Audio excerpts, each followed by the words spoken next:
Hello everyone, welcome back to my channel বৃষ্টি fashion ideas. আজকের ভিডিওতে আমি এই ডিজাইনের ফ্রকগুলো কীভাবে কাটিং ও সেলাই করতে হয় সেটি আপনাদের সাথে শেয়ার করব।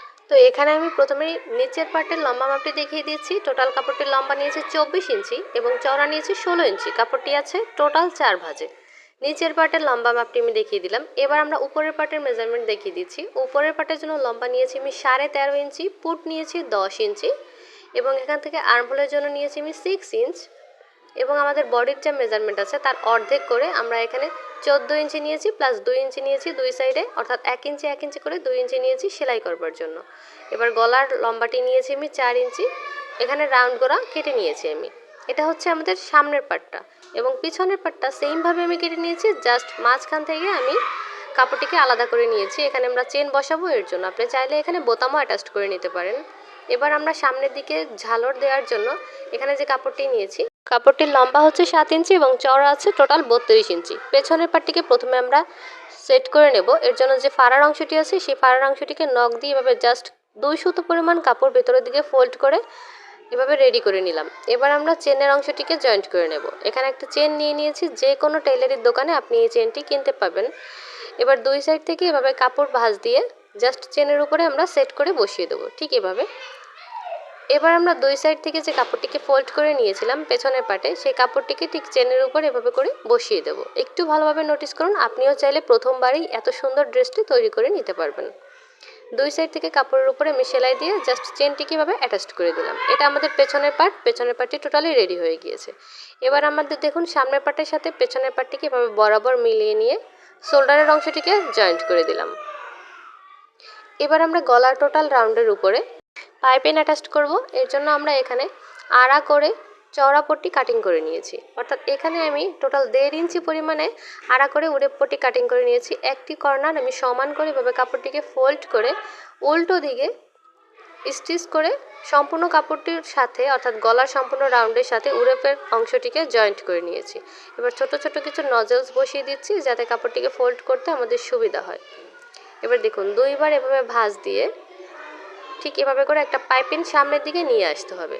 আরও একবার দেখিয়ে দিচ্ছি, কাপড়টিকে ঠিক এক অংশ থেকে এভাবে করে দুইবার ফোল্ড করে সামনের দিকে ভাঁজ করে দিতে হবে।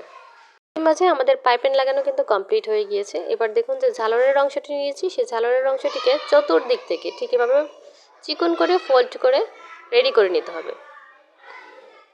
দেখুন এভাবে করে দুইবার ফোল্ড করে সেলাই বসিয়ে দেবো। সম্পূর্ণ যে কাপড়টি নিয়েছি ঝালরের জন্য সেই সম্পূর্ণ কাপড়ের উপরে ঠিক একই নিয়মে আমি সেলাই বসিয়ে দিয়েছি।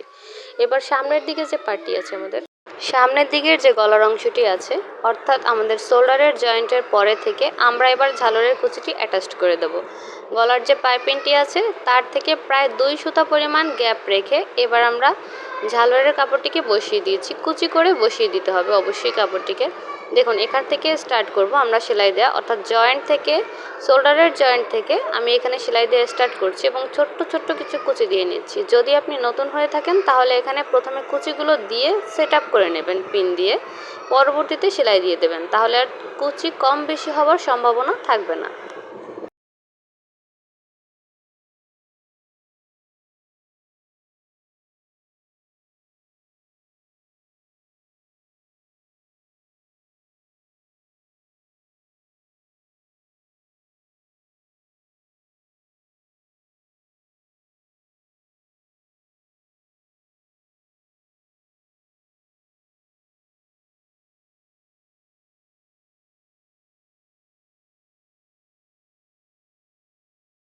খেয়াল রাখতে হবে কুচিগুলো কিন্তু এক শোল্ডার থেকে শুরু করে অপর শোল্ডার পর্যন্ত আসার আগেই কমপ্লিট করে দিতে হবে, অর্থাৎ দুই শোল্ডারের মাঝ বরাবর হচ্ছে কুচিগুলো বসবে।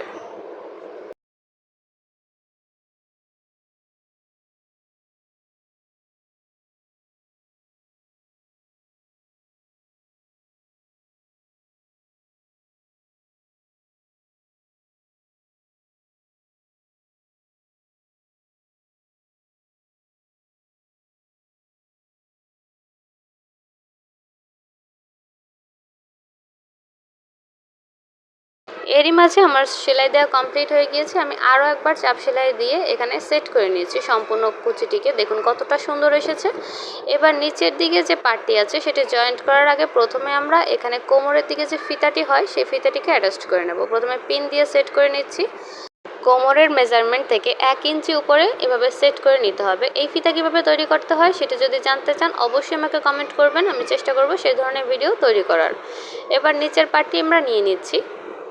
দেখুন নিচের দিকের পার্টটিকে এভাবে ঠিক কুচি করে সেট করে দিতে হবে উপরের পার্টের সাথে। অবশ্যই ভিতরের পার্ট দুটো থাকবে সোজা পার্ট এবং উপরের দিকটা থাকবে উল্টো পার্ট, অর্থাৎ সোজা পাশের সাথে সোজা পাশ মিলিয়ে রেখে দেন সেট করে সেলাই দিয়ে দিতে হবে। কুচিগুলো আমি দিয়ে নিয়েছি। দেখুন আমাদের কিন্তু কুচি দেওয়া কমপ্লিট হয়ে গিয়েছে। এবার উপর থেকে একবার করে চাপ সেলাই দিয়ে দেবো। সেমভাবে পেছনেরটাও কিন্তু আমি রেডি করে নিয়েছি।